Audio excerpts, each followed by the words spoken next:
This is a little update from last week from Monaghan. So we were going fairly steady in the rally, just getting through all the stages. Weren't really trying to get involved in any fights with anyone or push the car beyond what we knew it could do, or push myself beyond what I could do. And on stage 8 we caught a Civic who was having a few problems, and on a really fast section of a straight he just hit the brakes, obviously trying to let us past, and left no room on the road. So the car came out a little bit worse for wear. Mostly kind of cosmetic damage to the inner panel. Well, cosmetic, there's no structural damage. Bonnet, it's well broken. The radiator took quite a big hit, so the radiator got pushed back into the water pump and just burst here, and picked up a nice twist in it and punctured an oil line from the oil cooler to the engine as well. So we continued on to the next junction, pulled in, and just that was it. Like I said, there's no structural damage to the car, it's just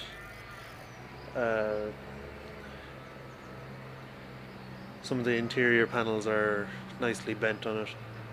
A couple of the bits inside the engine bay got knocked as well, but nothing major. We should be able to pull it all back straight and get the things back on it. The wing took a nice bit of a hit as well. You can't see it now, but it all flexed out when it was still on the car.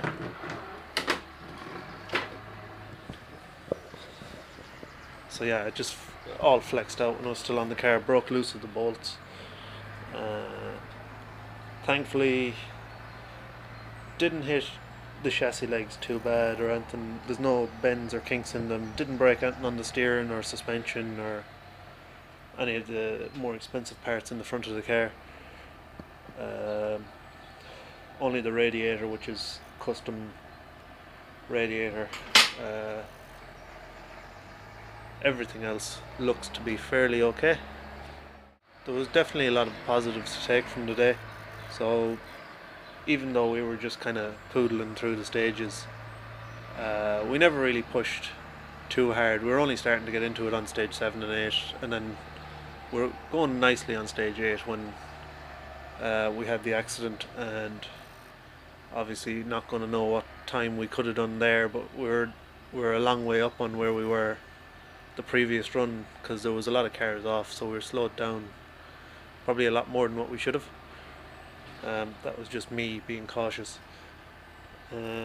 So these tyres were brand new on the morning of the rally, and they still look brand new. There's very little wear on them. Uh, there's a lot of potential left in the car. Um, like I said, we weren't pushing very hard.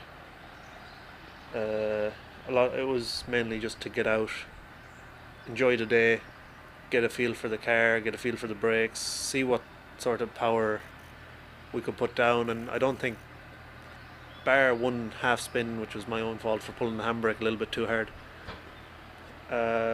we never really broke traction on the rear end on tarmac. Clipped the dirt once or twice where the back end stepped out, but nothing major. Like, the car ran really well all day. We had no problems with overheating or running hot. No oil pressure problems. No intercom problems, which we were kind of iffy about at the start of the day. We weren't sure if everything was going to work perfectly. Martin kept us going all day, really, with great notes. Everywhere that we picked out on the recce as a bad spot or a dangerous spot, there was nearly guaranteed someone in it over at least one of the passes of each stage. And I suppose we were lucky as well, because some cars didn't come out with as little damage as what we did in those stages. There's a few cars that definitely won't be seeing the road again. Unfortunately, the camera didn't really work for us all day. We only got one stage recorded, which just so happened to be the only stage that we got caught by not one but two cars. We didn't get caught on any other stage the rest of the day, and I think that, again, that was just me being cautious and not entirely sure of what speed to carry through and under yellow flags and passing cars pulled up.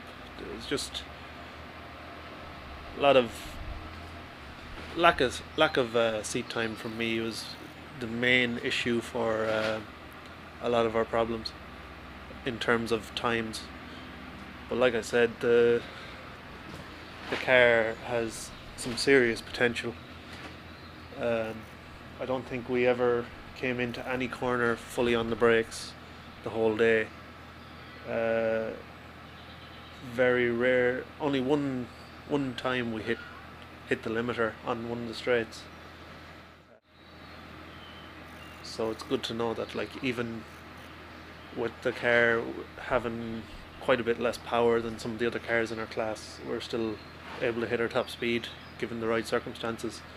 And even coming up to that straight, the hadn't carried as much speed through the corners as what we could have. So, like, lifting off, just wasn't able to commit the way that I should have, even though Martin was pushing me on. I just was happier on first day out to just take it nice and handy. So you can see there again just how far back this has been pushed. There was the oil catch tank in here, that's well bent as well. Over here has just gone back a little bit. Nicely pushed in there for the section going across between the chassis legs. Another thing that I was kind of worried about on the day was how well our rear dampers would perform. They wouldn't be as well proven, I suppose, as some of the Riegers or the Bilsteins or X-Trax, what some of the higher power cars or even more successful lower class cars will be running regularly. But, like, for what they are, I think they performed really well. Even over the big jump, they seemed to absorb pretty much all of the bump, landed fairly flat. They didn't bounce so much on the landing. maybe a little bit over the big jump on the second run because we hit it a bit harder. But even over the bumpy stuff, we weren't getting much lift in the rear end. It was able to dampen out all the rough bumps, and there were some very bad ones. So I suppose from here we're just kind of looking at getting the car back together again, get the front end of the car pulled out as close to straight as we can, buy the few bits that we need to buy. We need a new radiator, which could be problematic depending. I think we're looking okay for getting the same one made again if we need to, even though it's a fully custom job. Especially considering it performed so well. It was kind of unknown how it would do. It was keeping the car down around 103 degrees on the stage at all times. It was very rare I noticed it go above it.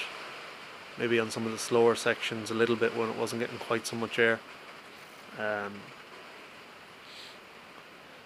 yeah, try and put the car back together and get as much seat time before the next run out as possible, whether it's track days or sprints or hill climbs or something, just little bits of seat time just to really get a good feel for the car from here on. And goes without saying, like, just have to say massive thanks to everyone who helped us get the car ready in time. It was right up to the wire in terms of getting the logbook and getting all the work done to pass the inspection. And then Martin put in a serious bit of work into getting our notes right, so that like we had all the dangerous spots picked out, we had everything going right, and put a lot of work in the evenings and on the weekend before reviewing the footage of the from the note supplier. Cahill and all his lads kept us going all day in service. Everyone has been supplying us with the parts that are in the car, and just kind of going with my weird requests for one-off bits and pieces that most people would probably say no to, and quite a few lads around that I would have been watching rallying for a good few years, a couple of years back, coming up in service and just looking around the car, having the chat for a few minutes. It's nice to see those people with plenty of experience coming in to wish you luck and keep us going throughout the day. So yeah, I probably think the next event will it's between 1 or 2 for rallying, probably either the Circuit of Munster if we can get an entry for that, or if not that, the Galway Summer Rally will be on the list.